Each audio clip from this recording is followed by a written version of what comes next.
we go way back. I actually do remember the day that he was born. Not like the whole day. I can't tell you what the weather was like, all those other kind of things. Just like one or two snippets of that particular day. I remember very vividly how my dad insisted we had to get flowers on the way to the hospital. Good move, Dad. Smart. And the only other part I remember is just one little glimpse. I must have been getting held up to look through the window. Even so young, I really had wanted to be an older brother. And I remember looking through and saying, you know, that's Colin. And thinking, wow, I mean, what a beautiful little baby girl.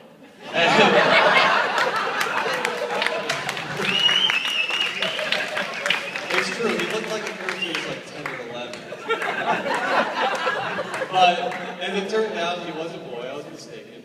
And I thought that as an older brother, I really needed to partake some wisdom.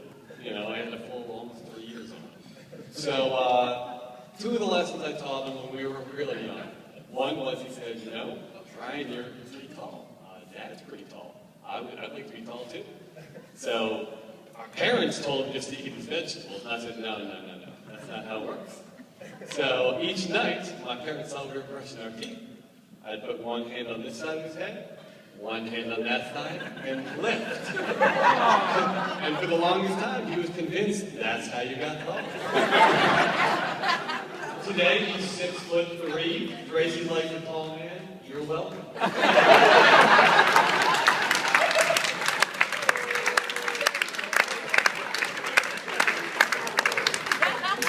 The next one was he said, okay, so we've got this tall thing now, but I'd like to be a little faster, I'd like to be a little more athletic. Sports are going to be important. So I said, okay, I got something to fix that too. Anytime that Mom and Dad were out of the room, backyard, a county over, I would just start counting down to 3, 2, 1. And by the time I got to 1, I was going to be after him. And if he got to Mom before I did, great, you win. But if I got there first, that's when he was on the ground and his arm was going to be numb for about 3 days. And I'll tell you what, he got fast quick. And once again, he was on the hot team on the relay race. He was one of the fastest kids on the soccer team. And I believe it helped him chase down Tracy. So once again, you're welcome.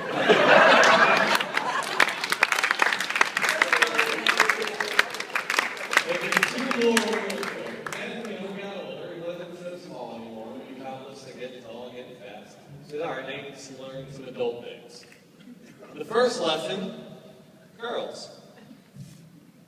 I meant to get to that lesson, and it was really fun. Tracy, I apologize. We scheduled it for a Friday. We went out of town. And when I realized he was going to be hopeless in that area anyway, I said, the only thing we can do is skip to lesson number 4 and teach you about booze. So that brought up lesson number 4. The first time we ever introduced young Colin to alcohol, by young I still mean I'm sure he was 21. We waited until that day. Good brother would. We went to a local paddle tennis course. Just a slight walk down the road, Martin's Dam. Maybe you're familiar with that. There was 4 of us there at the time. Myself, my brother, and 2 of our friends. We had a 30-pack with us. After the first beer, his skills dropped rapidly. After the second beer, it was embarrassing. He was turned this way, he was swinging with his opposite hand. I think he stumbled once or twice. Said, this is going to get interesting. The third beer is my favorite part.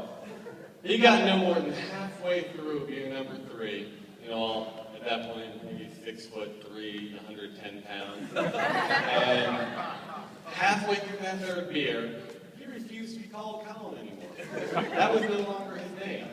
He was now the great Antonio Banderas. Don't know why. I certainly never talked about that. I don't know if he had the poster hanging in his room or what. He wandered off in the back door like, Colin, it's your serve. Colin, come on. Colin. Antonia, yes. Tracy, if you ever ask me to call him Antonio, I apologize for that as well. So now that he's all grown up, I taught him all the lessons that I could. Why I chose those, I don't know, that's all I do, so apologize for that too, Tracy. So I'll end this with just giving a little toast, because Colin is also very proud of his Irish heritage, so I thought it would be appropriate to end with an Irish toast. If he was any more proud of his heritage, he'd probably have a tattoo of a shamrock around him.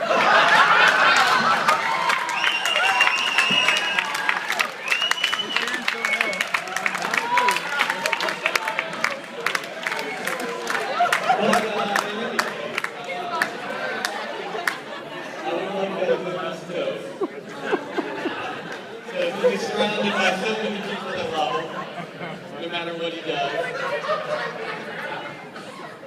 May those that love us, love us.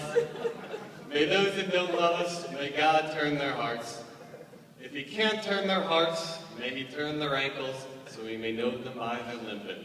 To God and And the matron of honor, Katie Dockery. Katie?